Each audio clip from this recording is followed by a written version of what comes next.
Hello friends, welcome to Navkar digital institute. I am CA Vatsal Shah. Friends, ICAI ने CA final के लिए नवंबर 2020 attempt के लिए आरटीपी इश्यू कर दिया है। तो आज के हम वीडियो में पूरा नवंबर 2020 की आरटीपी को हम एक्सप्लेन करने के लिए जा रहे हैं।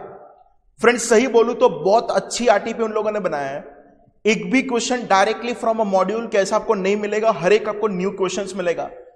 फ्रेंड्स, फ्रॉम दिस आरटीपी आपको एक बेटर आइडिया मिल जाएगा कि आपका नवंबर 2020 के अटेम्प्ट में पेपर कैसा आने वाला है। क्लियर? हम लोग क्या करेंगे, वन बाय वन एक क्वेश्चन को लेके मैं जस्ट उसको एक्सप्लेन कर रहा हूं। मुझे जो लग रहा है कि इस क्वेश्चन मुझे आपको लिखवा के सॉल्व करवाना पड़ेगा, तो उसको मैं आज लिखवा के भी सॉल्व करवा दूंगा। Clear? Our target is to complete the entire RTP in this video. And again मैं स्पेसिफिकली बोल दूं, हम जो आज आरटीपी सॉल्व करने के लिए जा रहे हैं वो CA final financial reporting subject new syllabus students के लिए करने के लिए जा रहा है। तो let us start without wasting much time. First question is from the topic analysis of financial statement. This is first question from the analysis of financial statement. And yes friends, बहुत बड़ा क्वेश्चन है। मैंने आज screen पे आपको दोनों दिखाने का ट्राई किया। नो डाउट सजेस्टेड आंसर्स में आपको मैं दिखाऊंगा। पहले हम क्वेश्चंस को रीड कर ले। नंबर ऑफ स्टूडेंट्स क्वेश्चन के टाइटल को बिना पढ़ के ऐसा बता रहे कि ये क्वेश्चन कंसोलिडेटेड फाइनेंशियल स्टेटमेंट का है। Answer is no, this is just the question of analysis of financial statement. CFS का एक भी कंसेप्ट आपके लिए काम का नहीं है। तो फर्स्ट ऑफ ऑल मैं क्वेश्चन को रीड कर रहा हूं। Deepak limited started a new company Soft Bharti private limited with Iktara limited wherein investment of 55% is done by the Iktara Limited and the rest by the Deepak. Clear? So friends, अगर हम एक start करें तो simple हमारे पास यहां पे कौन है, तो दीपक है। हमारे पास यहां पे कौन है, तो इक्तारा लिमिटेड है। एंड उन लोगों ने मिलके फ्रेंड्स एक कंपनी स्टार्ट किया है, and that company is nothing but the Soft Bharti Private Limited. In Soft Bharti Private Limited, 55% investment is done by the Iktara Limited. So remaining 45% is done by the Deepak Limited, rather individual person Deepak. So simple question देख के इतना confirm है कि simple soft Bharti private limited के लिए friends parent company कौन हुआ, तो सॉफ्ट भारती प्राइवेट लिमिटेड के लिए पेरेंट कंपनी जो हुआ वो इक्तारा लिमिटेड हुआ। Voting powers are to be given as per the proportionate share of the capital contribution. The new company formed was the subsidiary of Iktara Limited with 2 directors, and the Deepak eventually becomes one of the directors of the company. So simple, I can say Deepak का उस company पर significant influence भी है। A consultant was hired and he charged ₹30,000 for the incorporation of company and necessary statutory registration. And ₹30,000 is to be charged as an expense in the books after incorporation of company. Friends, you know very well as per Ind AS 38 intangible asset, whenever we are incurring any expense on the preliminary and the incorporation expense, that is immediately charged to P&L. But yes friends, one thing should be clear in your mind. If you are getting deduction of that preliminary expense as per section 35D of Income Tax Act, that is nothing but the 1/5 deduction. So today we have charged entire amount to P&L, but in income tax we will get the deduction of 1/5 amount. So simply what should we do? We should create deferred tax asset on that particular point. Clear? Let's think further. The company Soft Bharti Private Limited was incorporated on the 1st April 2019. Okay. The financials of the Iktara Limited are prepared as per the Ind AS. An accountant who has hired at the time of the company's incorporation has prepared the draft financial statement of the Soft Bharti Private Limited for the year ending 31st March 2020 as follows. Just go through revenue from operation, other income, in expenses, purchase of stock in trade, increase in stock in trade, employee benefit expense, depreciation, other expense, total expenses, profit before tax, current tax, deferred tax, total tax expense, and the profit for the year. Okay. And the balance sheet. Simple friends, please check. In balance sheet, this is not as per division 2 of schedule 3, because whenever we are preparing the balance sheet as per the Ind AS, in balance sheet first of all we are writing the asset and then we are writing the equities and liabilities. Clear? So simple, this is not as per Ind AS and we have to convert this particular financial statement as per Ind AS. Shareholders fund, share capital, reserve surplus, non-current liability, long-term provision, deferred tax liability, current liability, trade payable, other current liability and the short-term provision, asset, non-current asset, property, plant and equipment, long-term loan and advances, other non-current asset, current asset, current investment, inventories, trade receivable, cash and bank balance, and other current asset. Additional information by the Soft Bharti Private Limited. Let us check one by one point. Deferred tax liability of 6,000 is created due to following temporary difference. Difference is depreciation of amount as per the income tax and accounting profit. Friends, अगर हम check करें in balance sheet, उन लोगों ने deferred tax liability 6,000 rupees का दिखाया है. वो जो डेफर्ड टैक्स लायबिलिटी 6,000 रुपीज का है ना, वो किसकी वजह से है? तो कि डेप्रिसिएशन टाइमिंग डिफरेंस की वजह से उतना हमारे पास इंफॉर्मेशन उन लोगों ने दिया है. आगे हम चेक करें. There is only one property, plant and equipment in the company whose closing balance as on 31st March 2020 as follow. Friends, you know very well, as per accounting standard 22, whenever we are creating deferred tax, it should be on the P&L approach. पर हम जब इंडेस के हिसाब से जब हम deferred tax create करते हैं, वो हम वहां पे पीएनएल अप्रोच फॉलो नहीं करते फ्रेंड्स. हम वहां पे कौन सा अप्रोच फॉलो करते हैं? Balance sheet approach. तो मुझे उसके कुछ बैलेंसेस दिए. Simple friends, if I check assets description, that is nothing but as per the books and as per the income tax. अगर हम फ्रेंड्स चेक करें तो सिंपल ऐसा कुछ डेटा हमारे पास है. Property plant and equipment rupees 1,80,000. Okay, and the pre-incorporation expenses are deductible on the straight line basis over the period of 5 years as per the income tax. However, the same are immediately expensed off in the books. So friends, मैं अगर आपको ये particular इसका मैं आपको calculation बताऊं, तो अगर हम that is nothing but question one में फ्रेंड्स सबसे पहले if we calculate for the deferred tax, so simple, this is nothing but the data of the account base and this is the data of the tax base. So simple, if we can check, first of all we have the property plant and equipment, and if we can check the data of the property plant and equipment, it is nothing but the 1,80,000. Clear? So simple, here I am writing account base of the asset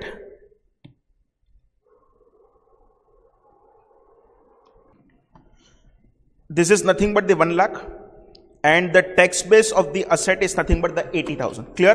Second temporary difference is nothing but unamortized preliminary expenses. Friends, you know very well, we have incurred rupees 30,000 on the preliminary expense. That entire amount is charged to P&L, so there is no account base. But in a tax, we will get a deduction as per section 35D, and that is 1/5 reduction. So out of 30,000, we will just get a deduction of rupees 6,000. So can I say unamortized preliminary expense is nothing but the 24,000. And now we will think whether DTA should be made or DTL. Property, plant and equipment, account base is 1 lakh, tax base is 80,000. So this is clear, my temporary difference is 20,000, and that temporary difference is due to depreciation. Clear? Simple. Property, plant and equipment is an asset. And for asset, my account base is greater than tax base. So we should create a deferred tax liability. 1 lakh minus 80,000, that is nothing but the 20,000. And friends, yes, if we can check, tax rate is given in the question. That is nothing but the tax rate is nothing but the 30%. So 20,000 into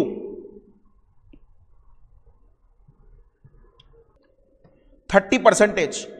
It is nothing but the 6,000 rupees is nothing but the DTL. Unamortized preliminary expense is also asset. Account base of the asset is 0. Tax base of the asset is 24,000.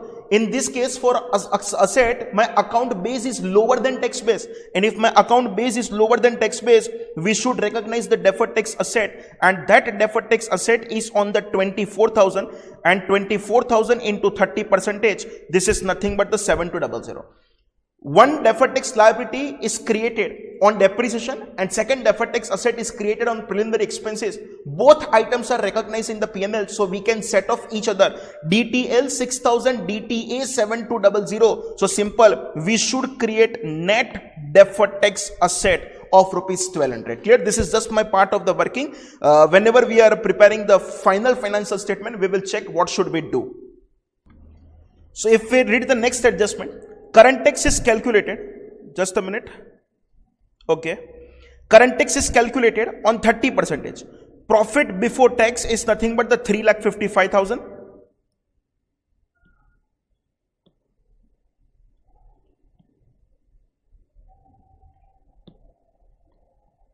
3,55,000 without doing any adjustment related to income tax. The correct current tax after doing necessary adjustment of allowances and disallowances related to income tax comes to rupees 1,27,500. Friends, so they have given you a final answer of the current tax, that is nothing but they have already calculated, and that is nothing but the 1,27,500. Is it clear? Can I go ahead? Okay. So next move on.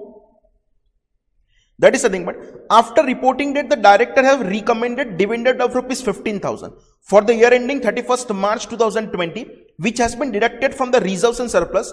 Dividend payable of 15,000 has been grouped under the current liabilities along with the other financial liability. Friends, please focus here.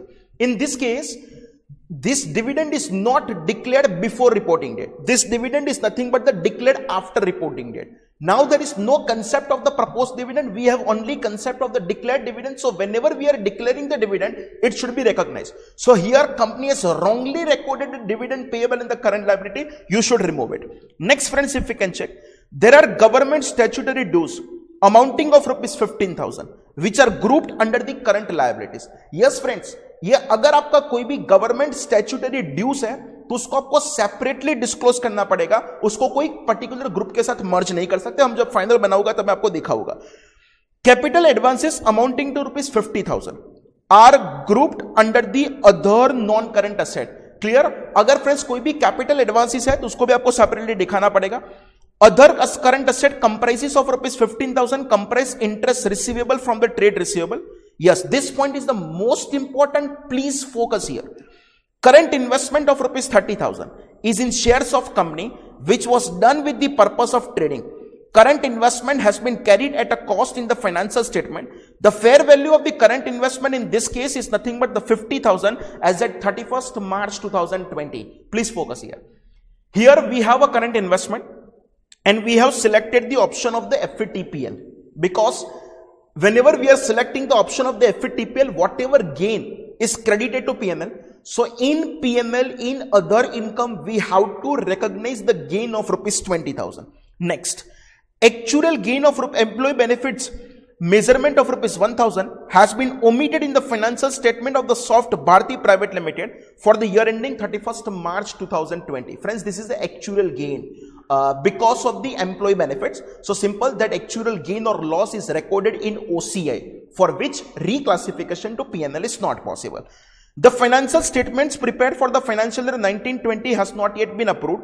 You are required to ascertain that whether the financial statement of the Soft Bharti Private Limited are correctly presented as per applicable financial reporting framework. If not, prepare the revised financial statement of the Soft Bharti Private Limited after careful analysis of the mentioned facts and information. You know very well there are lots of mistakes, and if there are lots of mistakes, so now we are preparing the revised financial statement after considering all the information. So friends, I am requesting everyone, please check your answer, and it may be possible आपको screen में थोड़ा छोटा दिख रहा होगा, तो please download this RTP from the institute website. I am starting with the answer. Clear? First answer. If Ind AS applicable to the any company, just a minute. If Ind AS is applicable to any company, then Ind AS shall automatically made applicable to all the subsidiaries, holding companies, associate companies and joint venture of the company, irrespective of the individual qualification of the set of standards on such companies. पूरी story दिया है यहाँ पे. Still I am reading. In the given case, it has been mentioned that financial statement of the Ikrata Limited are prepared as per Ind AS. Accordingly, the results of the subsidiary Soft Bharti Private Limited should also have been prepared as per Ind AS. However, the financial statement of the Soft Bharti Private Limited have been presented as per the accounting standard. They have prepared as per accounting standard, and we have to convert from the accounting standard into the Ind AS. Hence, it is necessary to revise financial statement of the Soft Bharti Private Limited as Ind AS after incorporation of necessary adjustment mentioned in the question. The revised financial statement of the Soft Bharti Private Limited as per Ind AS and Division 2 of Schedule 3 of Companies Act 2013 are as follow. Clear? So let's start. Revenue from operation. Okay. So here I have a question. Okay. Please check. Revenue from operation in the question, it is 10 lakh. In answer is also 10 lakh. No change. Other income in the question is a 1 lakh. But friends, please remember, you have selected the option of the FVTPL. You know very well your cost of investment is nothing but the 30,000, but on the reporting date, your market value is of 50,000. Let's mark this particular point. So simple. You should recognize the gain of rupees 20,000 into P&L. So if we can check the answer, this other income is 1 lakh plus 20,000. My answer is 1 lakh 20,000. So if we can check, friends, the total revenue obviously it not match. It is 11 lakh 20,000. Clear? Okay. In the question, in expenses, if we can check, purchase of stock in trade 5 lakh. In answer also it is 5 lakh. Okay. Increase or decrease in stock in trade in the question is 50,000. Here it is also 50,000. Employee benefit expense, it is nothing but the 1,75,000. It is again 1,75,000. No change. Depreciation they have already calculated. So depreciation is nothing but the 30,000. Other expenses 90,000. Other expenses 90,000.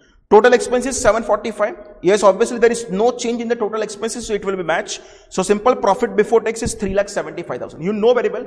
Don't calculate tax expense. Already given in the question. So friends, if we can check what is my tax expense in the given, this is point number 2. That is already given 1,25,700. So they have clearly written the current tax 1,25,700. Friends, you know very well we have already calculated deferred tax asset. Okay, what is the journal entry for deferred tax asset? It is deferred tax asset account debit to P&L. Please remember, हमने depreciation timing difference पर DTL 6,000 का बनाया था. Preliminary expense के temporary difference पर हमने deferred tax asset 7,200 का बनाया था. सो अपेरेंटली हमारा 1,200 का डेफर्ड टैक्स असेट बनना चाहिए एंड उसके लिए हमने जर्नल एंट्री किया था deferred tax asset account debit to PNL. That's why here it is a negative figure 1,200 negative. So we will get the total profit. Total tax expense is 124,500 and profit for the year it is nothing but the 2,50,500. Till date it is clear. Okay, so my this point is also covered. Can I go ahead? Next point. Please remember, we have actuarial gain of rupees 1,000. Here it is, last point. And you know very well actuarial gain is recognized in OCI. That's why its title is given other comprehensive income, for which reclassification to P&L is not possible. So they have items that will not be reclassified to P&L and the remeasurement of the net defined benefit plan is a 1,000. Friends, please understand. In the question, they have just calculated current tax. So we are presuming that current tax is only for the statement of profit and loss and not for the OCI. So on that 1,000 gain, we have to recognize the tax expense of 300. So here it is 300 and my net OCI is 700. 250, 500 plus 700, my net profit, rather net total comprehensive income is 251, 200 and my statement of profit and loss is ready. Just if I think there are changes. Which are changes? Let's prepare a list. First, we have changed, that is nothing but other income. Second, we have changed, that is nothing but the tax expense. Third, we have changed, that is nothing but the after other income, that is tax expense, which is already given in the question. Then we have changed, that is nothing but our deferred tax, that is 1,200. Then we have recognized actuarial gain, and then we have recognized tax expense on that actuarial gain. After statement of profit and loss, let's start discussion of the balance sheet. But please remember, in schedule 2, in division 2 of schedule 3, we are starting from the asset. In asset, my first heading is nothing but the non-current asset. Okay, in question, they have disclosed property, plant and equipment 1 lakh. There is no change. That is after depreciation only. That is property, plant and equipment 1 lakh. Then we are recognizing the financial asset. And in financial asset, only one thing is that is nothing but the long-term loans and advances. That is our financial asset. So simple, it is nothing but the 40,000. Clear? You know very well, we are not bifurcating the deferred tax asset into current and non-current. So actually our deferred tax asset is, can I say it is nothing but the 1,200? But please remember, this 300, that is nothing but the tax expense on the actuarial gain. So here I am deducting the 300. So my net deferred tax asset is nothing but the 900. Clear? Okay. Then we have in other non-current asset 50,000. Okay. In a question, they have clearly mentioned that yes, this is this point. The capital advances amounting to 50,000 are grouped under the other non-current asset. You know very well, these other non-current asset are separately disclosed. So this is 50,000. Clear? Okay. So this is done. Now let's check for the current asset. And for current asset, if we can check, first of all, we have to disclose that is inventory. And if we can check inventory, it is nothing but 80,000. Then we are giving the title of the financial asset. And in financial assets, friends, if we can check, we have investment, and that investment is 30,000. But you know that 30,000 is nothing but our cost. On reporting date, we are using the FVTPL. So our actually fair value is nothing but the 50,000. So we should record every investment at a fair value only. So here this investment is not at 30, but our investment is at 50,000. Clear? Next we have trade receivable, and the trade receivable is a 55. So this is 55. Then cash and bank equivalent, this is 1,50,000. Okay. In other current asset, there are rupees 50,000, and the 51,000 is nothing but for this particular point. Let's check. Okay. Other current asset of 51,000 comprises interest receivable from the trade receivable. That interest receivable from the trade receivable is a part of the financial asset only. So simple, this is 51,000. Is it clear? Now let's start for the liability side. In liability side, first of all, we are not writing the shareholders fund, we are just writing equity. And if we can check share capital, then equity share capital is nothing but the 1 lakh only. Then we have to check what is our other equity. So friends, please ensure that. Can I say my total comprehensive income is nothing but the 2,51,200 rupees? Clear? So simple, that will be transferred here. So other equity 251,200. Clear? Just a minute. So simple, this reserves and surplus is over. Now if we can check in the non-current liability, and in the non-current liability, friends, if you can check where we have the long-term provision, and that long-term provision of the employee benefit. We have long-term provision of rupees 25,000. But friends, please ensure there is an actuarial gain. Because of the actuarial loss, our liability is increasing. But because of the actuarial gain, our liability is decreasing. That's why they have deducted rupees 1,000 and they have finally disclosed 24,000. Finally, current liability. In current liability, we have financial liability. Sir, where is deferred tax liability? Friends, you already know we have netted off the deferred tax asset and liability, and now we have not the deferred tax liability of 6,000. Now we have deferred tax asset of 1,200. Clear? Okay. In that current liability, we have trade payable. That trade payable is nothing but the 11,000. So here it is. Then short-term other current liabilities of rupees 15,000. But yes, for that we have some adjustment. I am reading. After the reporting date, directors have there are government statutory dues amounting to 15,000 which are grouped under the other current liability. You know very well, this other current liability, government statutory dues is 15,000 is separately disclosed, and in 45,000, 15,000 is for the dividend payable, it should be removed. So simple, just remaining 45,000 is here. And you know that is nothing but the last point in liability, that is short-term provision. They have prepared 1,06,500. I want to clarify that how this is 1,06,500. Okay, they have first of all calculated on 3,55,000 into 30%. If you check the figure of the tax expense, yes, this is in the question. But you know, can I say our tax expense figure is changed, and as per this adjustment, our new tax expense is 127,500. So simple, this current tax liability is 127,500, and finally our balance sheet is matched. Clear? This question is little bit longer. That's why I have not solved. If you just mark one by one, then you will get the better clarity. Clear? Let's start the second number question. Okay friends, now this question is based on Ind AS 28. It's a very easy question. Clear? And now I think now answer is not required. We will write all the notes. On 1st April 2019, just a minute, okay. Investor Limited acquires 35% interest in another entity, XYZ Limited. Investor Limited determines that it is able to exercise significant influence over the XYZ Limited. Investor Limited has paid that total consideration of rupees 47,50,000 for acquisition of its interest in XYZ Limited. At the date of acquisition, net book value of XYZ Limited net asset was rupees 90 lakh and their fair value of rupees 1 crore 10 lakh. Investor Limited has determined that the difference of rupees 20 lakh pertains to an item of property, plant and equipment which has remaining useful life of 10 years. Means actually the book value of the net asset is 90 lakh, but fair value is 1 crore 10 lakh. So 20 lakh rupees difference is nothing but the fair value difference in the property, plant and equipment. During the year, XYZ Limited had made a profit of rupees 8 lakh. XYZ Limited paid a dividend of rupees 12 lakh on 31st March 2020. XYZ Limited also holds a long-term investment in equity security.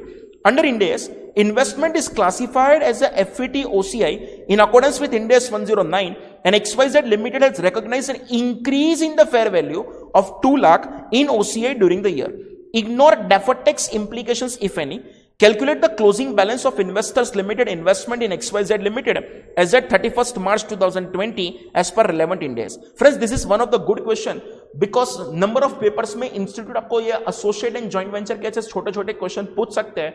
You know, जब हम investment in associate जब भी present करते हैं तो हम just goodwill calculate करते हैं पर उसको कभी भी recognize नहीं करते. So if I calculate this question number 2, so in question number 2, first of all we should calculate goodwill.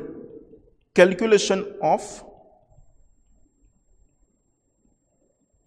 goodwill. So simple, if we can check, that is cost of investment is equal to cost of investment is equal to, that is given in the question, it is 47,50,000 minus value of net asset.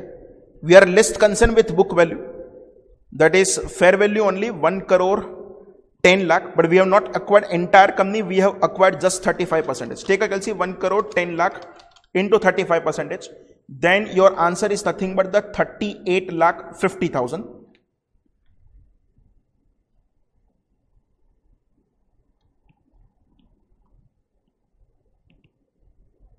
Okay, 1 crore 10 lakh into 35%, then friends your answer is nothing but 38,50,000.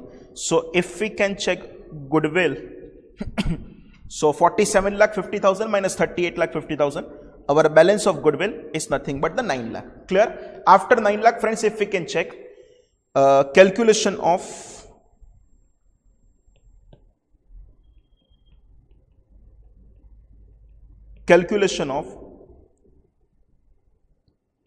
balance of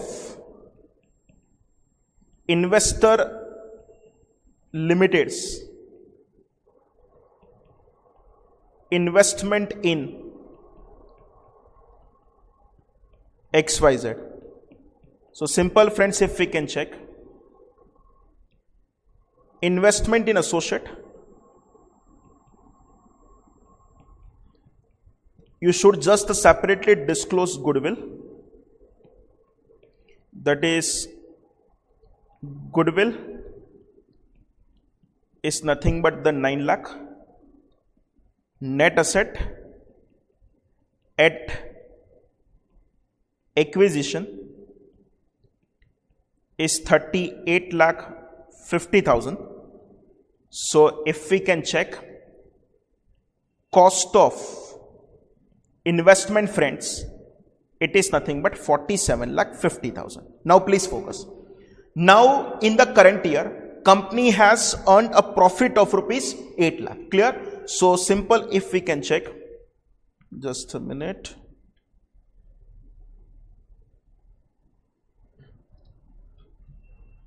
Okay. Share in profit and loss. Please ensure that this is the profit of rupees 8 lakh. But can I say that difference of fair value is nothing but the difference in the fair value of PP, and that difference is nothing but of the 20 lakh rupees. So simple, because of the revaluation, we are getting the more depreciation, and so simple that life of the asset is nothing but the 10 years. So 20 lakh divided by 10 years, my excess depre is 2 lakh. My profit is 8 lakh, my depre is 2 lakh. So simple, total profit of that associate is 6 lakh, but I am owing just 35%. So friends, please calculate 6 lakh into 35%. Your answer is nothing but the 2,10,000. Plus we will calculate, that is nothing but share in OCI. Associate is an investment and they are carried at FET OCI. And in the current year, total gain recognized in the OCI is 2 lakh. So 2 lakh into 35%. So this is nothing but the 70,000.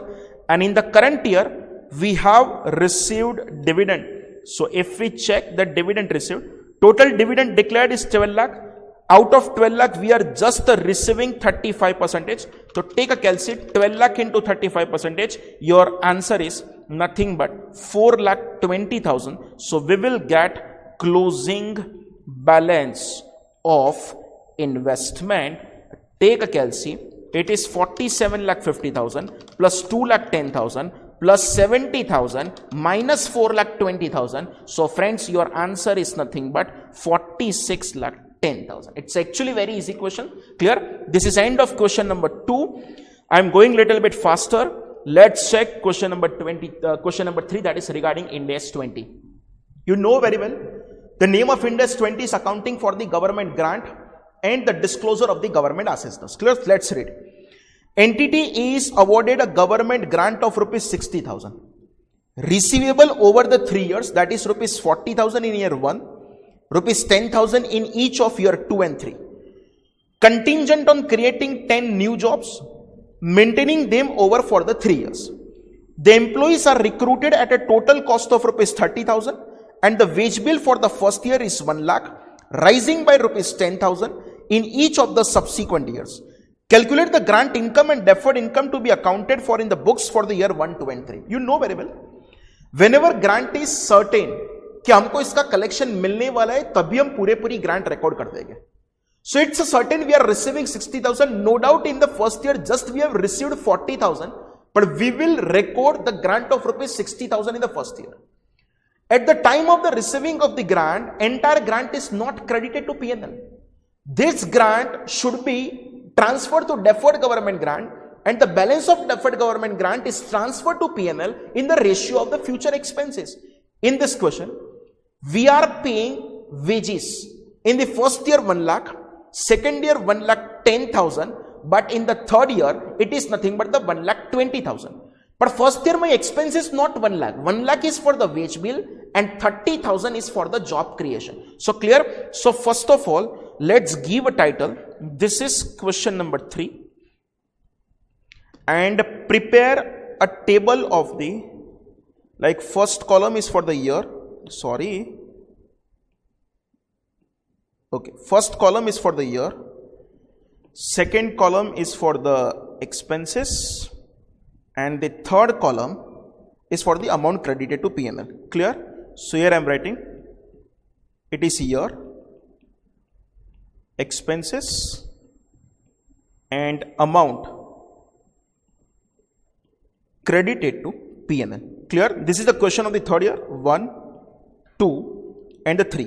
In the first year, 1 lakh is nothing but the wage bill, but 30,000 is for the job creation. So my total expense is 1,30,000.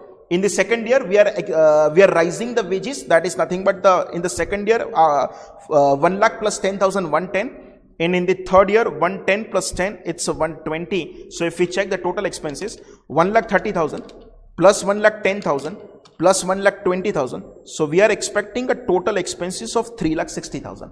So balance of 60,000 grant is credited in this ratio. So my amount of government grant is 60,000. My current year expense is 1,30,000 and we are expecting a total expense of 3,60,000. Take a calculation, 1,30,000 divided by 3,60,000 into 60,000. So our answer is 21,667. 60,000 minus 21,667, that is my balance of deferred government grant. In the second year, 60,000 into 1,10,000 divided by 3,60,000. So 1,10,000 divided by 3,60,000 into 60,000. So my answer is 18,333. And here 60,000 into 1,20,000 divided by 3,60,000. Take a calculation, 1,20,000 divided by 3,60,000 into 60,000. So obviously this is nothing but 20,000. If students are interested in journal entry, then I am passing journal entry. This is just for your knowledge, not asked in a question. And if we pass the journal entry for the year 1, please ensure that in the year 1 just we have received 40,000 only. So bank account debit 40,000. Clear? Then grant receivable account grant receivable account debit 20,000 to deferred government grant, that is nothing but the 60,000. Then we will pass entry deferred government grant account debit. From the first year, if we can check, we have transferred 21,667 to P&L account. This is 21,667. This is the entry for the year 1. If we pass the entry for the year 2, you know very well 40,000 is received in the first year, 10,000 is received in the second year. So we will pass an entry bank account debit 10,000 to grant receivable, that is nothing but the 10,000. And from DGG we are transferring 18,333. So deferred government grant account debit 18,333 to P&L account 18,333. This is for the year 2. Now I am passing year 3. Again we are receiving 10,000 rupees. So we will pass an entry bank account debit 10,000 to grant receivable account, to grant receivable account 10,000. And in the last year we are transferring 20,000 to P&L. So my entry is deferred government grant account debit 20,000 to P&L account 20,000. And finally, this is the end of question 3. Without wasting much time, let's start question number 4. And this question number 4 is based on Ind AS 12 and 103. First of all, let's read a question. On 1st January 20, entity H acquired 100% share capital of S for rupees 15 lakh. The book value and the fair value of the identifiable assets and liabilities of entity S at the date of acquisition are set out below, together with their tax basis in entity S tax jurisdiction. Any goodwill arising on the acquisition is not deductible for tax expense. Okay. The tax rates in entity H and entity S jurisdiction are 30% and 40% respectively. Land and building, property, plant and equipment, inventory, account receivable, cash and cash equivalent, account payable and retirement benefit obligation. You are required to calculate the deferred tax arising on the acquisition of entity S. Also calculate goodwill arising on the acquisition. Friends, one point should be clear in your mind. At the time of business combination, we are taking any asset at a fair value only. And whenever we are taking any asset at a fair value, so obviously there is a difference between the fair value and the tax base. So on that temporary difference, we should recognize a deferred tax. But that deferred tax is not transferred to P&L, that deferred tax is not transferred to OCI, not equity, that deferred tax is adjusted in the goodwill. You know my concept. If we are again recognize the deferred tax on that goodwill, that circle goes on. So that is a prohibited. That is the exception of the temporary difference. So if any goodwill recognized at the time of the business combination, initial recognition of goodwill, on that goodwill we are not recognizing any deferred tax. Clear? So simply friends, if we can check, let's prepare a table. This is question number 4, calculation of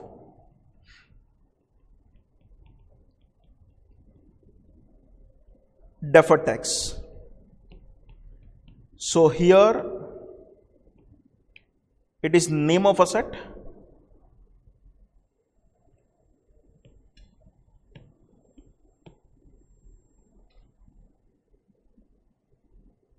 clear. After name of asset,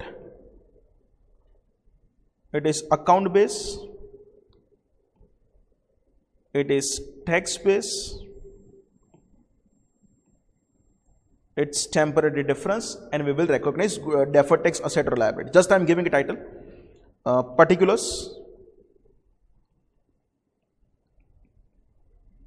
account base, tax base,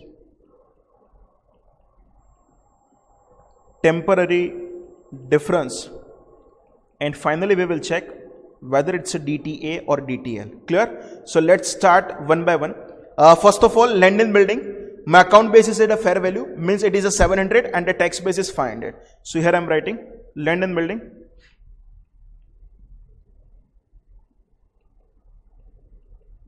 Account base is a 700, tax base is a 500. So obviously my temporary difference is 200. Land and building in asset.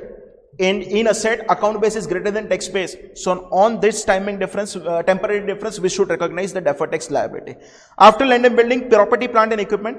Account base 270 and the tax base it's 200. Okay.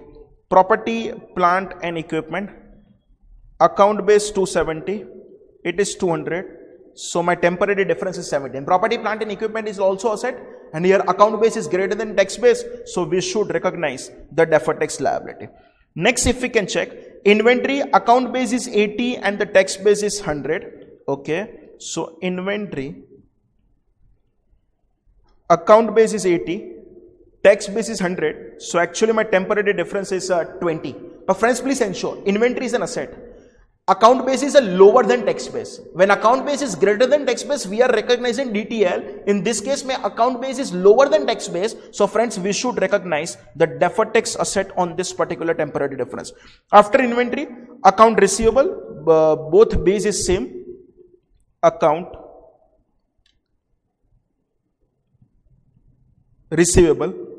Account base is 150, tax base is 150, sorry, there is no timing difference or temporary difference. Clear? Cash and cash equivalent, again same, it's 130.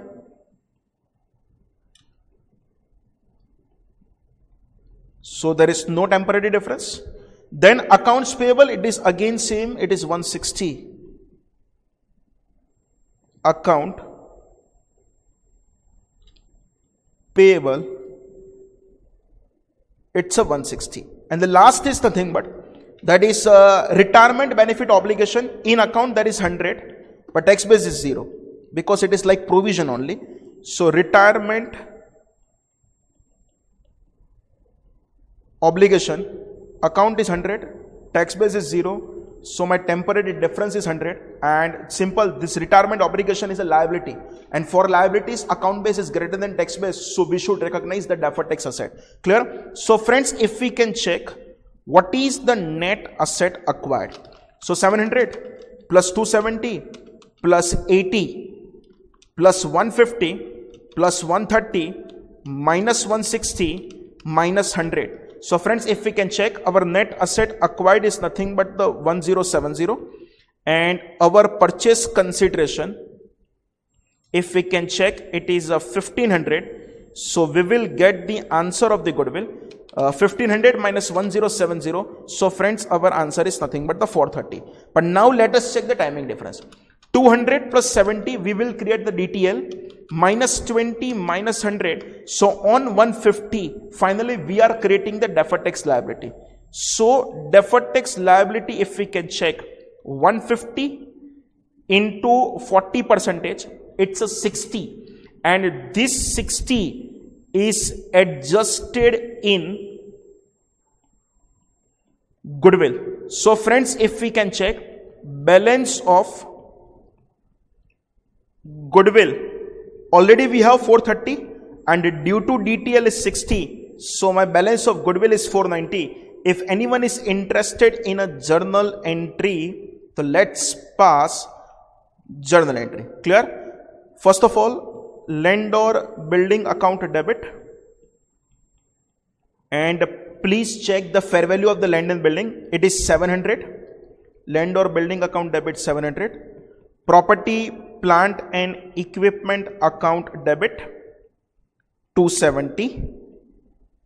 Inventory account debit, it is 80. After inventory, if we can check, account receivable 150 and cash 130. Account receivable debit 150, cash debit 130. Friends, then goodwill we have created. Goodwill debit 490 to account payable. And if we can check, the balance of the account payable is 160. Sorry. The balance of account payable is 160 to retirement obligation, and that retirement obligation is nothing but 100, to deferred tax liability, and that deferred tax liability is a 60, and we have paid rupees 1500, so to bank 1500. This is my entire journal entry. Let's check the total of the credit side first. 160 plus 100 plus 60 plus 1500, my total is 1820. Let's check the debit total. 700 plus 270 plus 80 plus 150 plus 130 plus 490, 1820, and my answer is there. You know very well, whenever we are recognizing any deferred tax at the time of the business combination, it should be adjusted in the goodwill, and if goodwill is not a tax deductible, so on that goodwill, deferred tax is prohibited. Clear? So finally, this is end of question number 4. Okay. Now let's check question number 5. This is just on the basis of the FAQ issued by the ICI. This is not an amendment, don't worry. Ind AS 12, income taxes. Ind AS 37, that is provisions, contingent liability and contingent asset, and accounting for expenditure on the corporate social responsibility activity. First of all, I am reading the question. In order to encourage companies and organizations to generously contribute to the government's COVID-19 relief fund, taxation law have been amended to reckon this contribution as deductible for the financial year ending 31st March 2020, even if the contribution are made after the year end, but within 3 months after year end. Government of India issued a notification on 31st March 20 by way of an ordinance. Such contribution to COVID-19 funds are considered for the compliance with annual spends on corporate social responsibility for the current accounting year under the Companies Act 2013. In this scenario, whether the contribution of COVID-19 relief fund made subsequent to reporting date of the current accounting period can be provided as an expense on the current accounting period, also show its impact on the deferred tax, if any. Please ensure here. In this question, they have clearly mentioned that because of the COVID-19, government ने आपको ऐसा बोला है कि year and के 3 महीने बाद भी अगर आप कुछ कंट्रीब्यूट करोगे तो हम उसको CSR एक्टिविटी का पार्ट भी कंसीडर करेंगे एंड हम उसको आपको टैक्स डिडक्टिबल एक्सपेंस की तरह भी देंगे. First of all, let's check for the accounting data. On 31st March, I can record that expenditure only if there is my present obligation. On 31st March, if we can check, this is not my present obligation. And if it is not my present obligation, one thing is very confirm, we cannot recognize expenditure on that date. So simple, I cannot recognizing any provision in my books of accounts. But yes, government, if I am contributing after reporting date but within 3 months, so government will give a deduction to me. So can I say my account base is 0, but tax base is something? If for liabilities my account base is lower than the tax base, for liability of your account base is greater than tax base, then we are creating deferred tax asset on that. But in this case, my account base of provision is lower than its tax base, so we should recognize the deferred tax liability on that particular thing. But yes, we will not recognize any expenditure or any provision in the books of accounts because it is not our present obligation. Clear? So let's read the answer of the question number 5 from the suggested answers. First of all, I am reading the answer. According to paragraph 14 of Ind AS 37, provisions shall be made if an entity has a present obligation, legal or constructive, as a result of the past event. It is probable that an outflow of resources embodying economic benefit will be required to settle the obligation, and a reliable estimate can be made of the amount of obligation. If these conditions are not met as of reporting date, no provision shall be recognized for that financial year. Government of India issued the notification on 31st March 2020 by way of an ordinance, and hence it is most unlikely for an entity to have a present obligation on 31st March 20 for such a commitment. As these conditions are not met as of the reporting date of the financial year 1920, no provision should be recognized in the financial statement for that financial year. In fact, pattern given above, accounting implications for the financial year 1920 as follow. Do not recognize expense or liability for the contribution to be made subsequent to the year ended 31st March 20, as it does not meet the criteria of the present obligation. As at the balance sheet date, however, the expected spend may be explained in notes to accounts, and the same also will be considered in the measurement of the deferred tax liability. If the entity claims a deduction in income tax return for the financial year 1920 for that contribution made subsequent to 31st March 20, recognize deferred tax liability as there would be a tax saving in the financial year 1920 for a spend incurred in a subsequent year. Clear? So finally friends, this is the end of question number 5, and now let's start question number 6. First of all, I'm reading the question. Depends on Ind AS 115, revenue from contract with customer, 5-step model. And from this 5-step model, that is nothing but this is based on the step number 3, that is nothing but determine the transaction price. First of all, I'm reading the question. A contractor enters into contract with customer to build an asset for rupees 1 lakh with a performance bonus of rupees 50,000 that will be paid based on the timing of the completion. The amount of performance bonus decreased by 10% per week for every week beyond the agreed upon completion date. The contract requirements are similar to those of the contracts that the contractor has performed previously, and management believes that such experience is predictive for this contract. The contractor concludes that the expected value method is the most predictive in this case. You know there are two methods. One is expected value method. Second is the most likely method. When there are more than 2 chances, then you should use the expected value method, and whenever only 2 possibilities, then you should use the most likely method. The contractor estimated that there is a 60% probability that the contract will be completed by the agreed upon completion date, 30% probability it will be completed by 1 week late, and the 10% probability that it will be completed by 2 weeks late. Determine the transaction price. Friends, here it's a combination of the fixed consideration plus variable consideration. This 1 lakh is a fixed consideration, but there is some incentive. If I complete on time, then 50,000 consideration. If I complete 1 week later, then my incentive will be deductible by 10%. And so simple, if we check, this is question number 6 of RTP November 20. Calculation of variable consideration.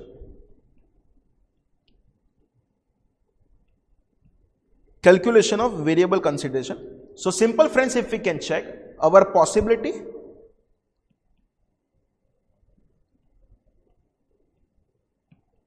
amount,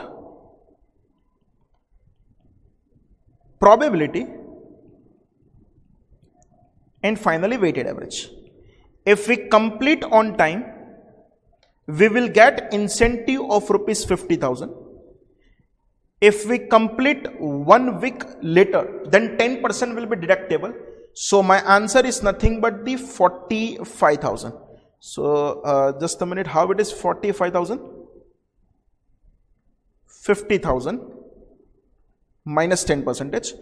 And if it is 2 weeks later, then I will receive 40,000 because 50,000, and if I complete 1 week later, then 10%. So if I complete 2 weeks later, so this amount will be deductible by 20%. So 10,000 will be deductible.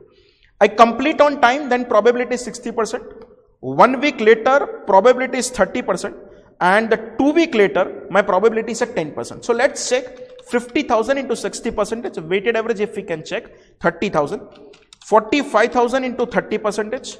Then this answer is 13,500. And the 40,000 into 10%, then this answer is a 4,000.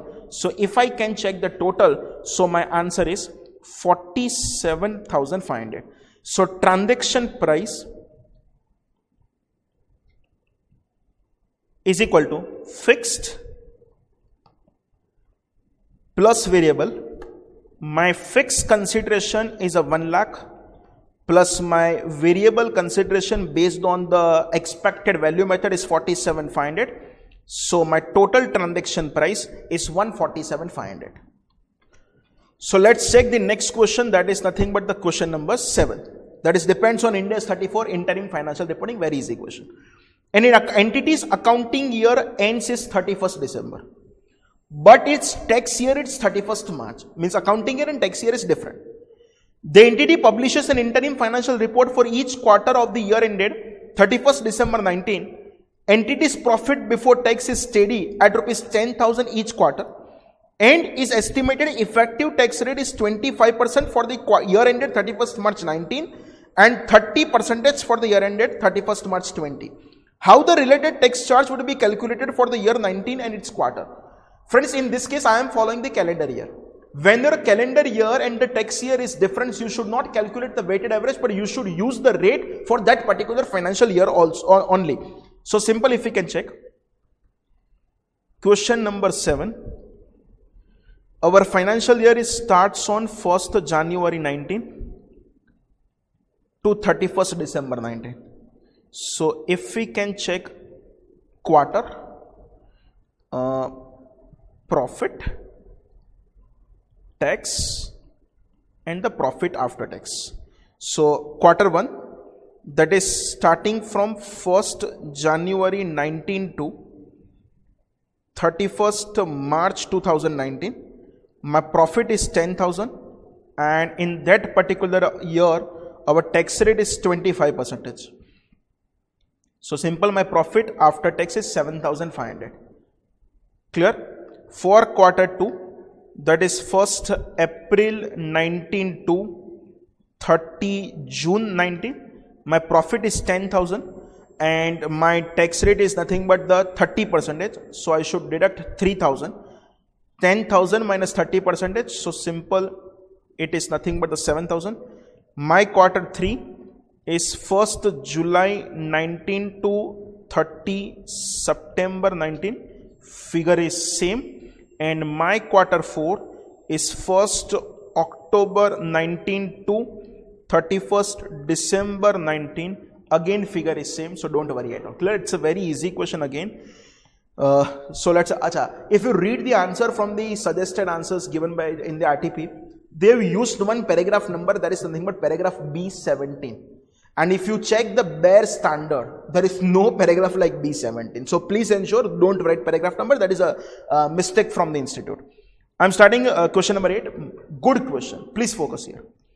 Mr. X owns 95% of the entity A and its directors. He is also beneficiary of trust that owns 100% of entity B, of which he is a director. Whether entity A and B are related party, just focus here. This is Mr. X. This owns 95% in the entity A, and he is also a director in entity A. He is also beneficiary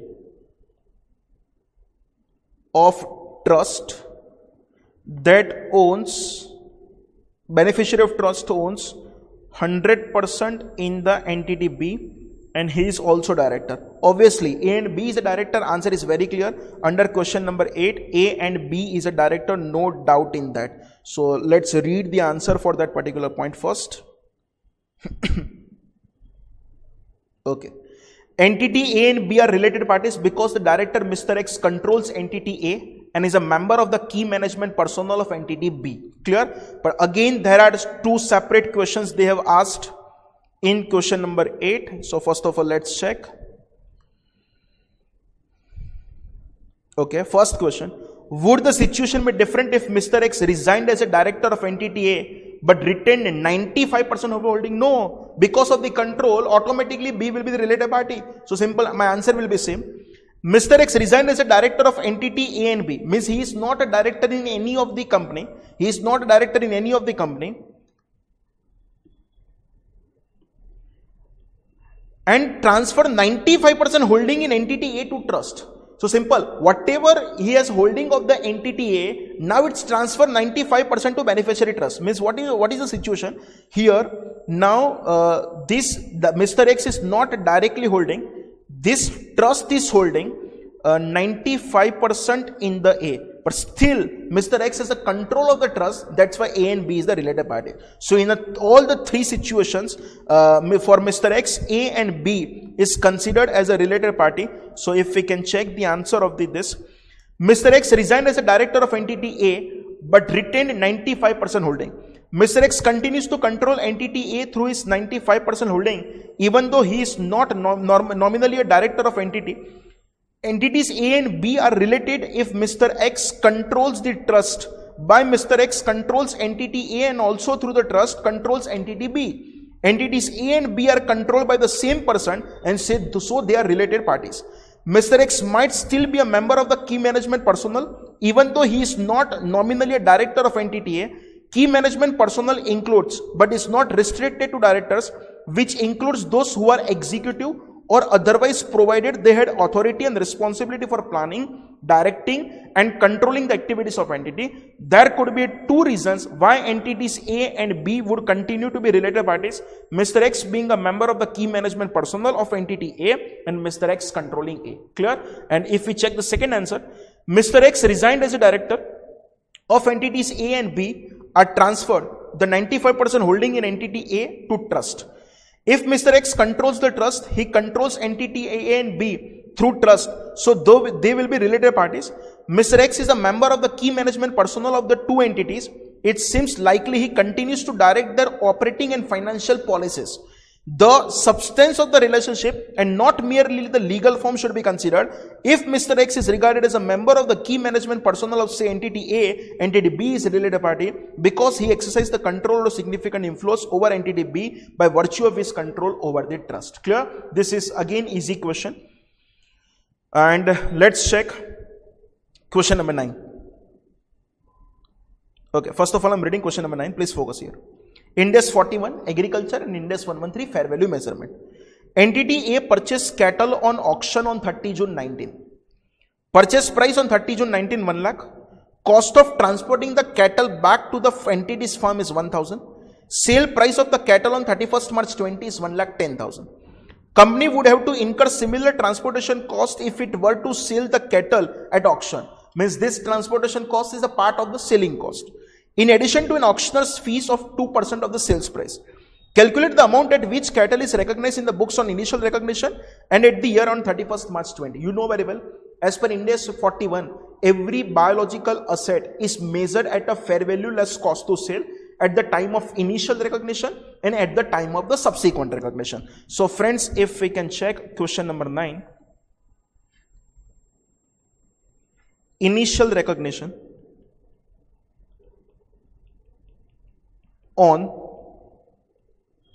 30 June 19, 1 lakh rupees is actually price.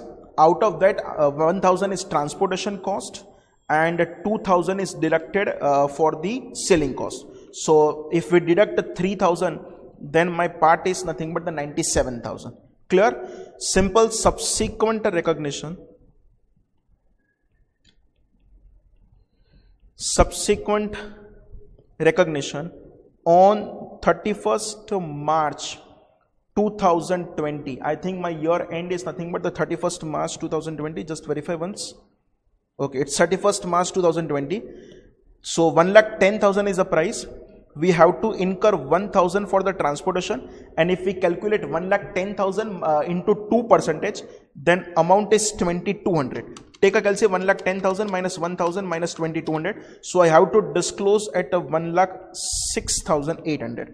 If you want to understand the journal entry, so on this date, that is on 30 June 2019, at the time of initial recognition, we will record biological asset debit 97,000.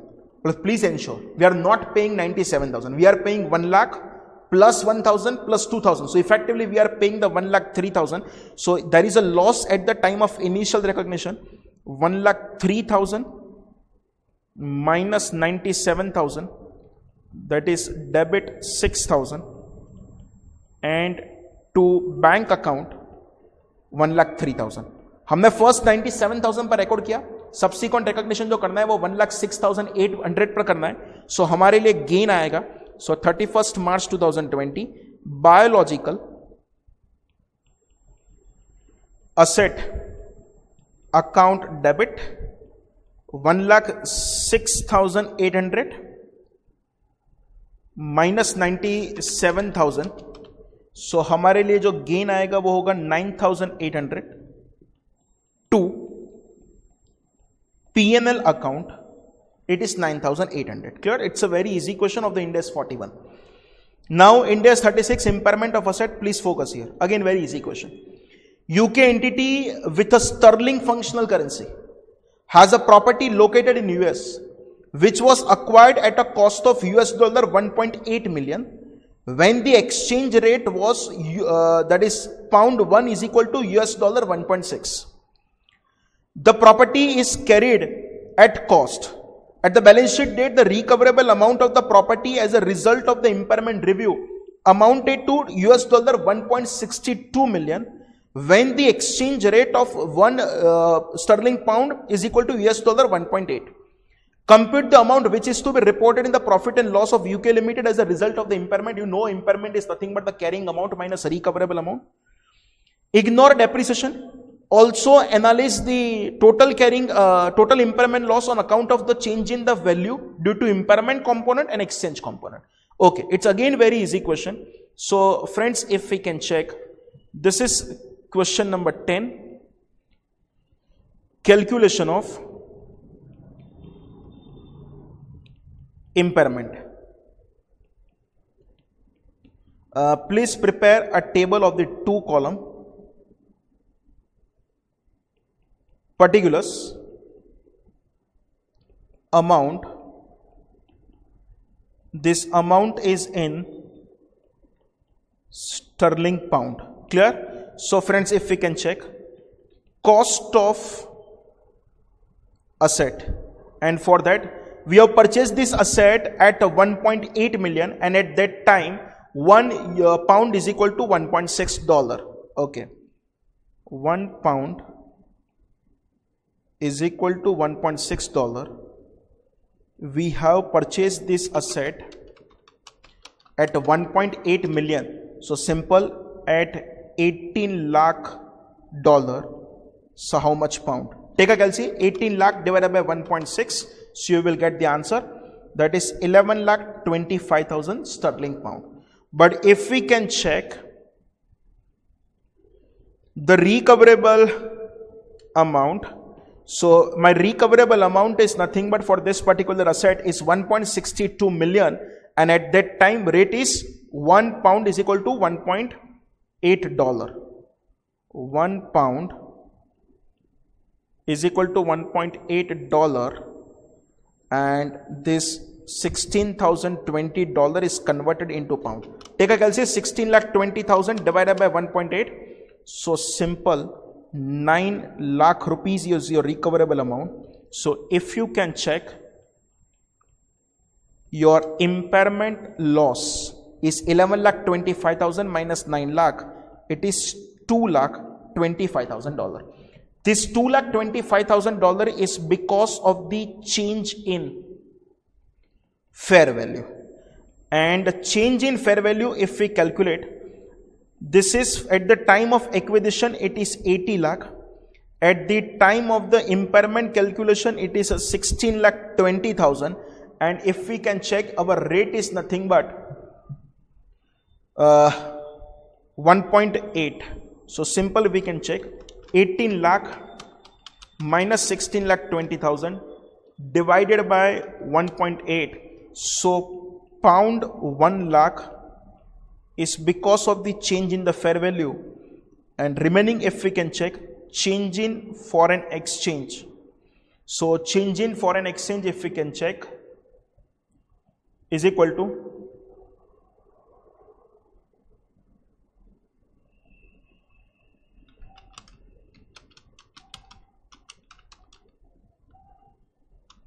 remaining figure, that is 2,25,000 minus 1 lakh. So it is 1,25,000. Friends, please understand that is not required by India statistics. This entire amount is transferred to PNL. But in the question, they have specifically asked, please give bifurcation. That's why we have given. Otherwise, we are not required to give this particular thing. From the entire ANTP, this question number 11 is the most important. And there is some little bit mistake from the side of institute. So please focus here. What is the mistake? I will explain. An Indian entity whose functional currency is rupees purchase US dollar denominated bond at a fair value of US dollar 1,000. The bond carries a stated interest rate at the rate of 4.7% on its face value. The said interest is receivable at the year end. Bond has maturity period of 5 years and it's redeemable. It's a face value of US dollar 1,250. This fair value of the bond at the end of the year 1 is US dollar 1060. The exchange rate on the date of the transaction and the end of the year 1 are US dollar 40 and US dollar 45 respectively. The weighted average exchange rate for the year is 1 US dollar is equal to 42. The entity has determined that it's holding the bond as a part of an investment portfolio whose objective is met both by holding the asset to contractual cash flow and selling the asset. So we should categorize this as the FVT OCI. Purchase USD bond is to be classified under the FVT OCI category. The bond results in effective interest rate at the rate of 10% per annum. Calculate the gain or loss to be recognized in profit and loss and other comprehensive income in year 1. Also pass journal entry to recognize the gain or loss on above. Round off the figures to the nearest rupees. Friends, please ensure, first of all, I am solving this question as per your RTP, and then I will explain you what is the mistake from the side of institute. So here, this is question number 11. This is here. After here I am writing opening balance. Then I will write interest, and that is the effective rate of interest 10%. After interest, we will write the receipt, and this is the closing balance as per amortized cost. Year 1, face value is 1250, but I have purchased at $1,000. So if I calculate, I have to record interest at the rate of 10%. So let's change the pen, then you will get the better clarity. So I am recognize this interest at the 1000 into 10%. So can I say my interest amount is nothing but the 100 rupees?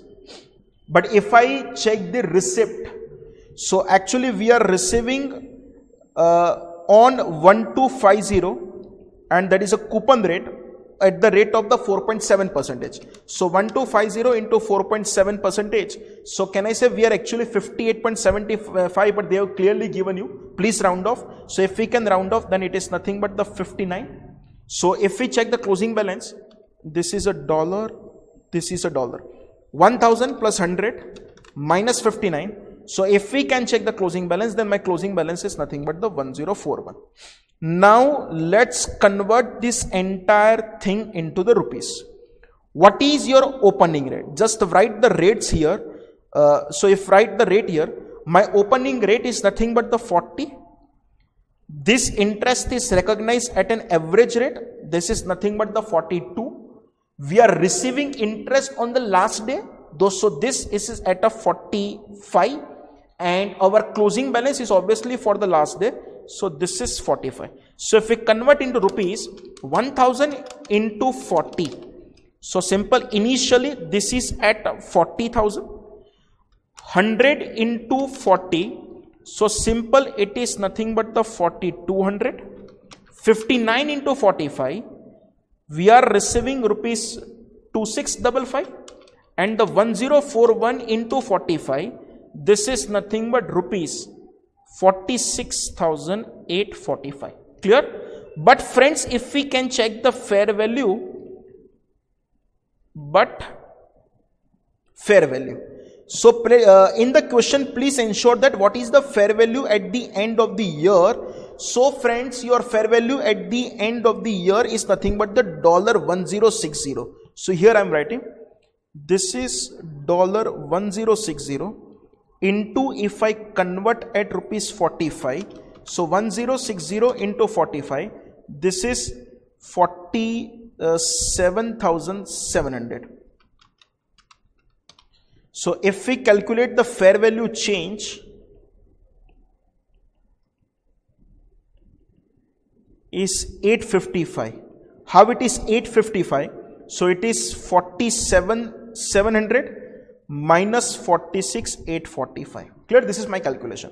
Now I am passing a journal entry as per institute at the year end. So my value of bond is increasing. It is increasing from 40,000 to 47,700. So bond account debit, this is 47,700 minus 40,000. So actually bond account debit, this is 7,700.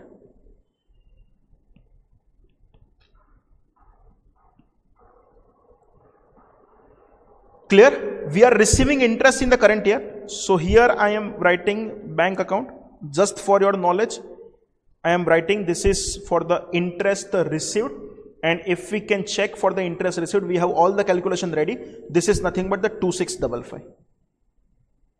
2655. We have to recognize the interest income. And this interest income is recognized in P&L.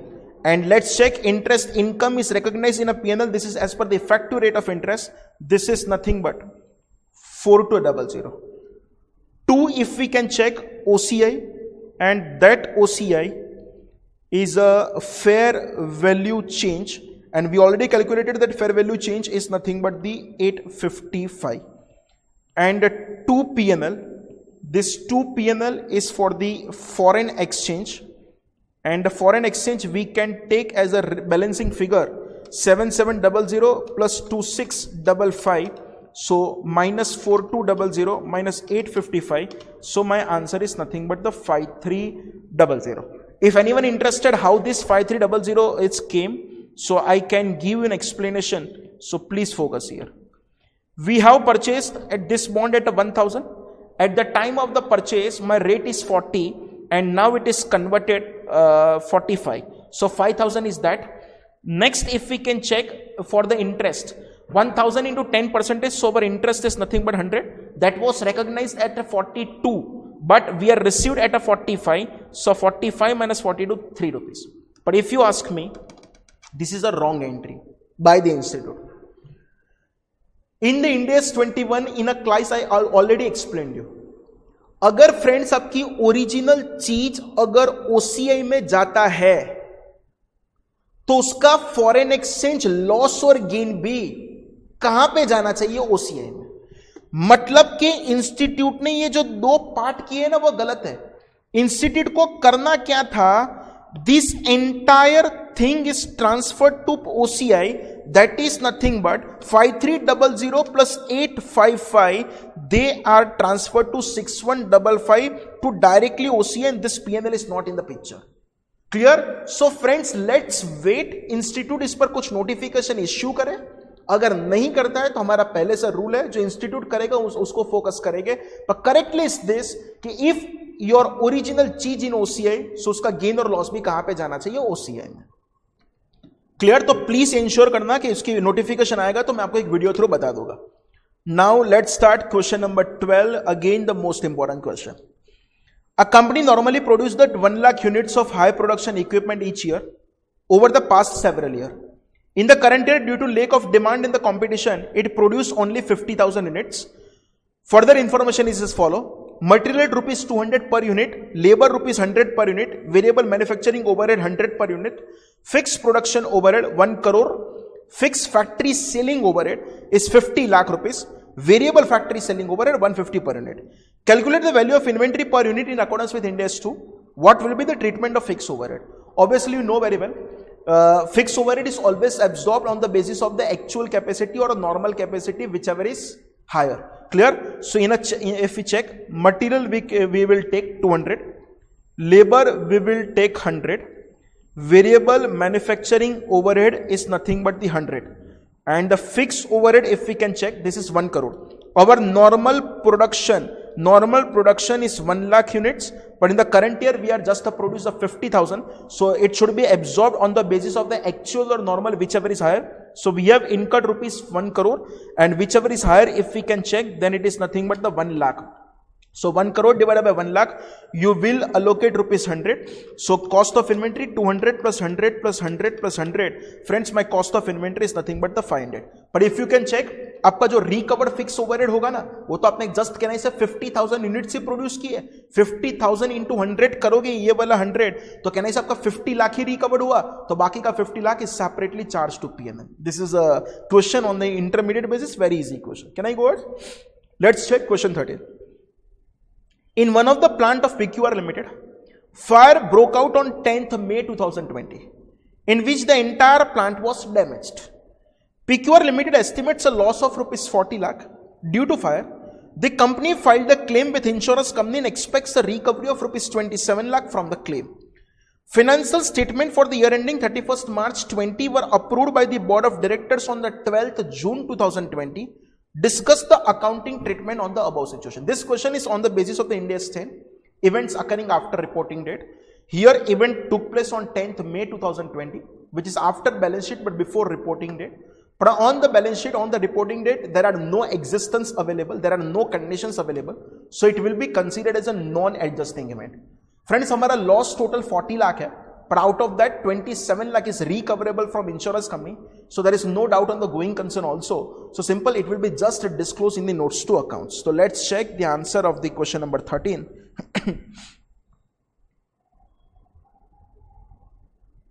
Okay. Events after the reporting period are those events favorable and unfavorable that occur between the end of the reporting period and the date when the financial statements are approved by the board of directors in case of company and by the corresponding approving authority in case of entity for the issue. Two types of events can be identified.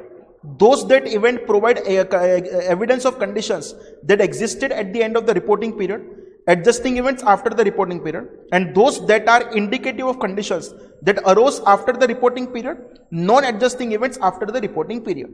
An entity shall adjust the amount recognized in the financial statement to reflect adjusting events after the reporting period. In the instant case, since fire took place after the end of the reporting period, it is a non-adjusting event.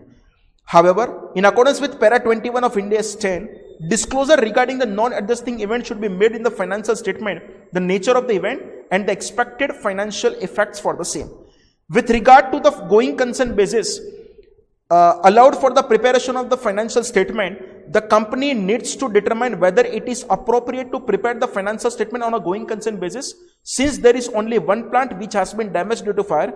In the effect of the deterioration in the operating results and financial position is so pervasive that management determines after the reporting period either that it intends to liquidate the entity or to cease trading, or it has no realistic alternative but to do so. Preparation of the financial statement for the financial year 1920 on going concern assumption may not be appropriate. In this case, the financial statement may have to be prepared on the basis of the other than going concern. However, if the going concern assumption is considered to be appropriate even after the fire adjustment, no adjustment is required in the financial statement for the year ending 31st March 20. Clear? Now, I am reading question number 14. Again, one of the good question. There are students जो 100% chances है कि इसमें mistake कर सकते हैं. So please focus here. So let's check question number 14. Ind AS 38, that is depends on Ind AS 38, that is nothing but intangible asset. ABC Private Limited recruited a player. As per the terms of the contract, the player is prohibited from the playing for any other entity for coming 5 years and have to in its employment with the company and cannot leave the entity without mutual agreement. The price of the entity paid to acquire this right is derived from the skill and the fame of this said player. Entity uses and develops the player through participation in matches. State whether the cost incurred to obtain the right regarding player can be recognized as an intangible asset as per Ind AS 38. Friends, please ensure, please remember the recognition criteria of the intangible asset. The cost of the intangible asset should be measured reliably, and it is expected that the future economic benefits will flow to the entity. In this case, number of students are thinking this is the accounting of the human resource. Answer is no. This is your intangible asset because this is a non-competence fee. Means for 5 years वो player हमारे साथ रहेगा, हमारे behalf पे match खेलेगा, तो obviously मेरे दोनों recognition criteria fulfill हो रहा है. First, उसकी cost reliably measurable है, एंड सेकंड वो हमको फ्यूचर इकोनॉमिक बेनिफिट भी देने वाला है. एंड 5 साल का जो भी पेमेंट करो वो एक नॉन कंपीट फीस के नाम से मेरी बुक में as a intangible asset record होगा. एंड फ्रेंड्स, वो इंटेंजिबल असेट को आप कितने साल में अमोर्टाइज कर सकते हो, तो उसको 5 साल में अमोर्टाइज कर सकते हो. Clear? So let's read the answer of the question number 14. As per Ind AS 30, for an item to be recognized as an intangible asset, it must meet the definition of an intangible asset: identifiability, control over resources, and existence of the future economic benefits, and also the recognition criteria. With regard to the establishment of control, paragraph 13 of Ind AS 38 states that an entity controls an asset if entity has a power to obtain the future economic benefits following from the underlying resources and to restrict the access of others to those benefits. The capacity of an entity to control the future economic benefit from an intangible asset would normally stem from the legal rights that are enforceable in the court of law. In the absence of the legal rights, it is more difficult to demonstrate the control. However, legal enforceability of the right is not a necessary condition for control because an entity may be able to control the future economic benefits in some other way. Further, paragraph 15 of Ind AS 38 provides that an entity may have a team of the skilled staff and may be able to identify incremental staff skills leading to future economic benefits from the training.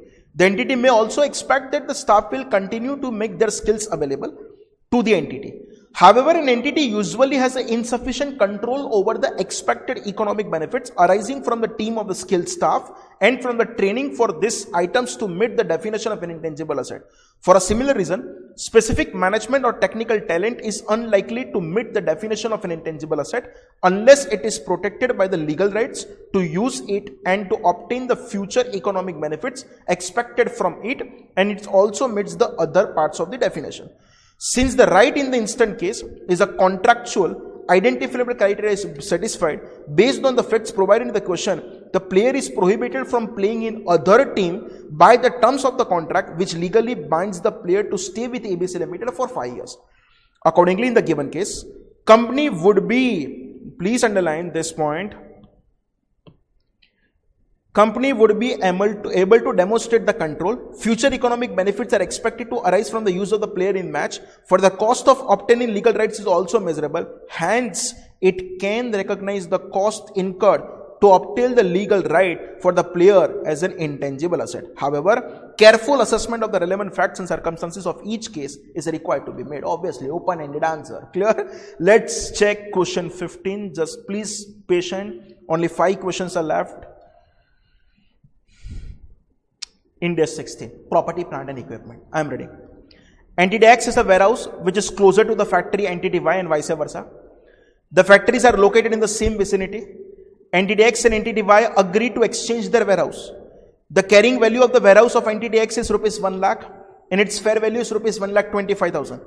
It exchanged the warehouse with that of entity Y, the fair value of which is rupees 1,20,000. It also receives cash amounting to 5,000. How should entity X account for the exchange of the warehouse? Friends, please ensure whenever you are exchanging the two assets, new asset will be recognized at fair value of asset given or fair value of asset taken, whichever is more clearly evident. Normally for you, fair value of asset given is a more clearly evident. But in a two situation, we are using the exceptional rule. First, when transaction lacks the commercial substance, and second, fair value of the asset given and asset taken is not available. In that situation, we should recognize the asset at book value of asset given minus cash received, if any. Here, this line is the most important. Entity X has a warehouse which is closer to factory Y. Means we are exchanging the similar asset, and because of the exchange of the similar asset, transaction is lacking commercial substance, and if transaction is lacking commercial substance, we should use exceptional rule, and as per that exceptional rule, we are recording the new asset at book value of asset given and not the fair value. Friends, my book value of asset given is a 1 lakh minus cash received is a 5,000. So simple, we will record the new asset as a 95,000. I pass the entry, new factory debit 95,000, cash account debit 5,000 to old factory, it is 1 lakh. Again, one of the easy question. Clear? Let's start question number 16. Ind AS 27, separate financial statement. A company, AB Limited, holds investment in subsidiaries and associate. In its separate financial statement, AB Limited wants to elect to account its investment in subsidiary at a cost and the investment in associate as a financial asset at a fair value through profit or loss. In accordance with the Ind AS 109 financial instrument, whether AB Limited can carry investment in subsidiary at a cost and investment in associate in accordance with the Ind AS 109 in its separate financial statement. Friends, अगर आप check करोगे Ind AS 27 and Ind AS 109, they have clearly mentioned that in separate financial statement, subsidiary, associate and joint venture is may be carried at a cost or at a fair value. पर जो भी आप option select कर रहे हो वो for each category of investment होना चाहिए. ईच कैटेगरी मतलब मैं ऐसा नहीं बोल सकता कि subsidiary, associate and joint venture is a single category. Obviously subsidiary is a separate category, associate is a separate category and joint venture is a separate category. Obviously in a subsidiary also I cannot say that this all the subsidiaries are grouping into the one category only. Clear? So yes, 110% entity can use the different measurement. Means in this case AB Limited can carry investment in subsidiary at a cost and investment in associate in accordance with Ind AS 109. Don't worry at all. Clear? Answer बहुत मस्त present किया है. मैं आपके साथ answer पढ़ रहा हूं. Question number 16. फ्रेंड्स, आपको भी पढ़ना चाहिए, बहुत मस्त क्वेश्चन है.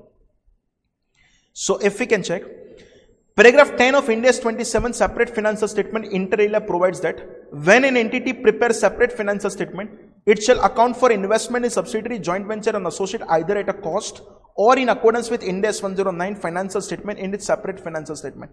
Further, entities shall apply the same accounting for the each category of investment. It may be noted that although category is used in the number of standards, it is not defined in any of the Ind AS. It seems that subsidiaries, associate and joint venture would qualify as a separate categories. Thus, the same accounting policies are applied for the each category of investment, that is each of the subsidiaries, associate and joint venture. However, paragraph 10 of Ind AS 27 should not be read to mean that in all the circumstances, all investment in associate are one category of investment and all investment in the joint venture or in associate are the one category of investment. These categories can be further divided into the subcategories provided that subcategory can be defined clearly and objectively and results in information that is relevant and reliable. For example, an investment in entity parent can have an investment entity subsidiary at a fair value through profit or loss, or the non-investment entity subsidiary whose main purpose is to provide the services that relate to the investment entity's investment activities as a separate category in its separate financial statement. In the present case, investment in subsidiaries and associate are considered to be the different categories of investment. Further, Ind AS 27 requires to account for the investment in subsidiary, joint venture and associate either at a cost or in accordance with Ind AS 109 for each category of investment. Thus, AB Limited can carry investment in subsidiary at a cost and investment in associate at a financial assets in accordance with Ind AS 109 in separate financial statement. Clear? Question number 17. There are chances copy paste question इस बार का attempt में पूछ ले आपको, because Ind AS 116 आपके लिए first time है तो RTP आपको करके ही जाना पड़े, no choice at all. Clear? So first of all, I am reading question number 17 that is based on Ind AS 116. Entity X, lessee, entered into lease arrangement with entity Y lessor to lease an entire floor of shopping mall for a period of 9 years. Monthly lease rental is rupees 70,000. To carry out its operation smoothly, entity Y simultaneously entered into another agreement with entity Y for using certain other facility owned by entity Y, such as the passenger lift, DG sets, power supply infrastructure, parking space, which are specifically mentioned in the agreement for monthly service charges of amounting to rupees 1 lakh. Okay. As per the agreement, the ownership of the facility shall remain with entity Y. Lessee's incremental borrowing rate is 10%. The facilities agreement clearly specifies that it shall be coexistent and the conterminous with the lease agreement. The facility agreement shall stand terminated automatically on the termination of expiry of the lease agreement. Entity X has assessed that the standalone price of the lease agreement is rupees 1,20,000 per month and the standalone price of the facilities agreement rupees 80,000 per month. Entity X has not elected to apply the practical expedient of paragraph 15 in Ind AS 116 of not to separate non-lease component from the lease component, and accordingly it is separate non-lease components from the lease component. How will Entity X account for the lease liability at the commencement date? Okay, friends, this is question number 17. In question number 17, if you check total consideration, then total consideration we are paying, this is per month, we are paying 70,000 rupees for the lease and the 1 lakh rupees specifically for the service fee. So if we can check, we are paying total 1,70,000. But this 1,70,000 should be bifurcated on the basis of the standalone selling price. So if we can check the rent and if we can check the service charge, clear? Standalone selling price for the building rent is nothing but the 1,20,000, and standalone selling price of the service charge is nothing but the 80,000. So if we bifurcate 1,70,000 into 12 divided by 20, your rent is nothing but the 1,02,000 and your service charge is nothing but the 68,000. Clear? So simply if we calculate the right of use of asset, calculation of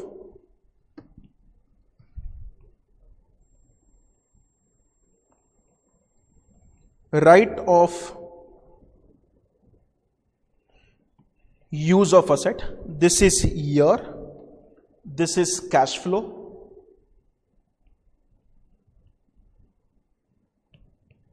discounting factor at the rate of 10%, and finally present value. We have taken this particular asset for the 9 years, and just for the rent purpose is nothing but the 1,10,000, and if we calculate the annuity factor at the rate of 10% for 9 years, 1 2 3 4 5 6 7 8 9, so simple, my annuity factor is 5.7590. 1,02,000 into 5.7990. So simple, my answer is 5,87,418. Clear? And non-list component is recognized year by year. Again, it's a very easy question. Clear? Question 18 rather, India 7 cash flow. During the financial 1920, Akola Limited have paid various taxes and reproduced the below mentioned records for the purpose for the perusal. You are need to determine the net cash flow from the operating, investing and financing activity of the Akola Limited as per the relevant Ind AS. It's a very easy question. Friends, you know, if original item is in operating, tax expense is also in operating. Clear? So here I am bifurcating operating, investing and the financing. First question.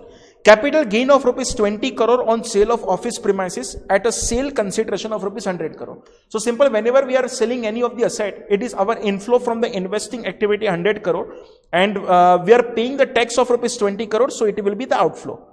Income tax rupees 3 crore on the business profit amounting to rupees 30 crore. Assume entire business profit is a cash profit. So obviously my business profit is a cash profit. So 30 crore is the inflow and the 3 crore is outflow. Dividend distribution tax of rupees 2 crore on payment of dividend amounting to 20 crore is to shareholder. Whenever we are paying any dividend to shareholder, it's an outflow from the financing activity, and that is nothing but DDT is also the tax of the financing only. Income tax refund of 1.5 crore is received. Simple, this is an inflow. So if we can check the total for the operating, 30 minus 3 plus 1.5. So simple, it is nothing but the 28.5. 100 minus 20, it's a 8, and the 20 minus 2, it's a 22. So effectively, if we can check, then 28.5 plus 80 minus 22, my answer will be 86.5. Clear? Okay. Let's check question number 19, second last question. Question 19, Ind AS 103, business combination. Veera Limited and Zeera Limited are both in the business of the manufacturing and selling of the lubricant. Veera Limited and Zeera Limited shareholder agreed to join forces to benefit from the lower delivery and the distribution cost.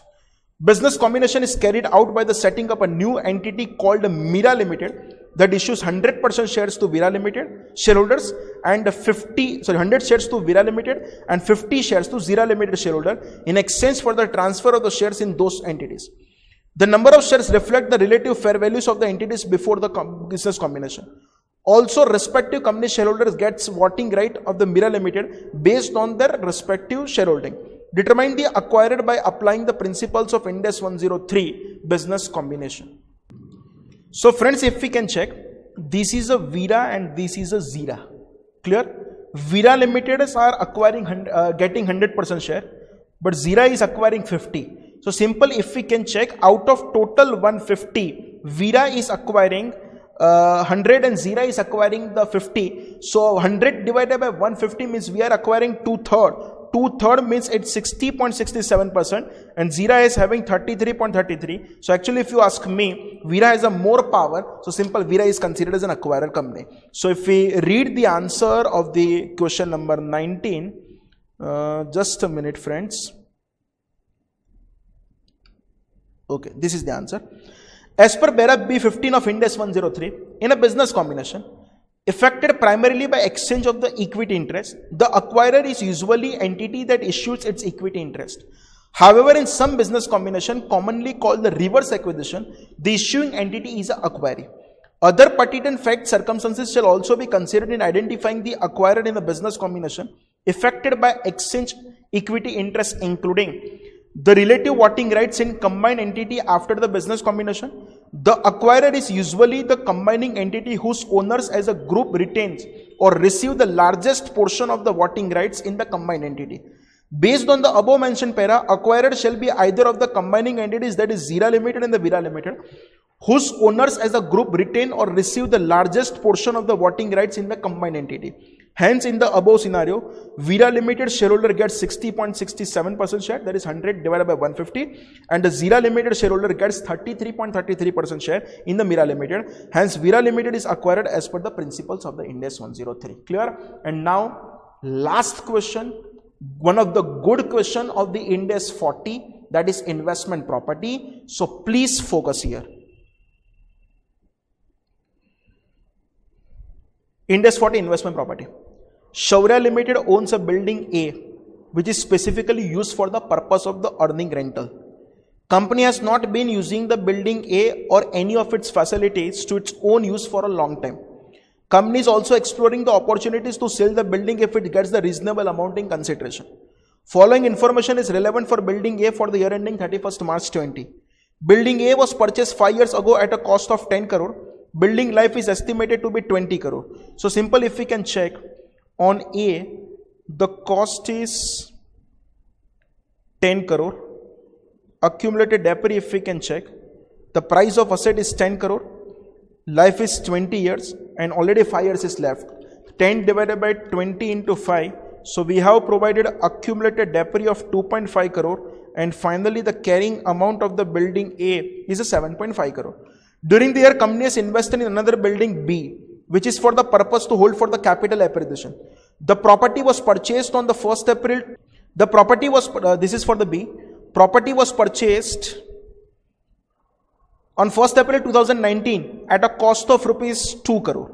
And the debris, if we can check, the 2 crore divided by 40 years. 2 crore divided by 40 years. So friends, my debris is nothing but just a 5 lakh. So simple, 2 crore minus 5 lakh, the carrying amount is nothing but the 1.95 crore. As usual, companies follows the straight line method of debris. Further, during their 1920, company earned and incurred the following direct operating expenditure. 75 lakh, 25 lakh is rental income. Sales promotion expense 5 lakh, fees and taxes 1 lakh. All the expenses are charged to P&L. Ground rate, repairs and maintenance, legal, professional and commission and brokerage. Company does not have any restriction and contractual obligation against the building A and B. For complying with the requirement of Ind AS, management sought an independent report from the specialist so as to ascertain the fair value of building A and B. Independent valuer valued the fair value of property as per the valuation model recommended by International Valuation Standard Committee. Fair value has been computed by the method of streaming the present value of the future cash flow, namely discounted cash flow method. The other key inputs for the valuation are as follow. The estimated rent per month per square feet for the period is expected to be in the range of rupees 50 to 60. It is further expected to grow at the rate of 10% per annum for each of the 3 years.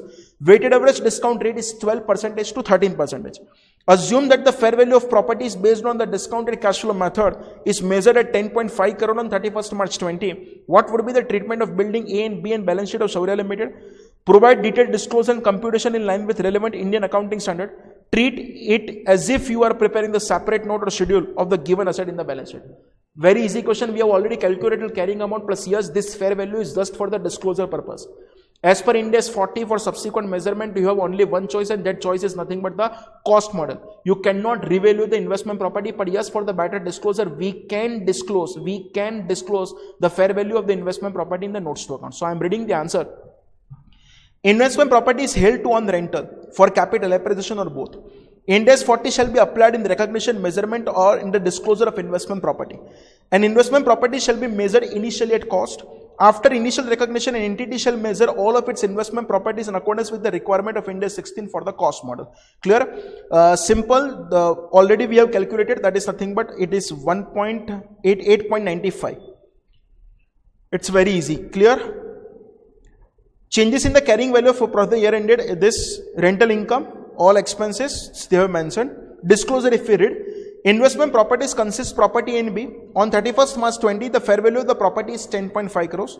The valuation is performed by the independent valuer who are specialists in valuing investment properties. A valuation model as recommended by the International Valuation Standard Committee has been applied. The company considers factors like management intention, terms of the rental agreement area leased out, life of asset, etc. to determine the classification of asset as an investment property. Company has no restriction on the realizability of the investment property and no contractual obligation to purchase, construct or develop investment property or for repairs and maintenance. Description is technique is given. Valuation technique, discount rate, cash flow. Significant unobservable inputs, estimated rental per month, rent growth per month, discount rate, and the range rupees 50 to 60, 10% and 12 to 13. Clear? Finally, we discussed the entire RTP of November 20. Clear, friends? Thank you very much. If you like this video, share it with your friends. Subscribe to our YouTube channel to watch more such videos and learn from our expert faculty members. Press the bell icon to get regular notifications whenever we upload a new video. Download NDI mobile app to get complete CA course online. We value your support. Thank you for watching.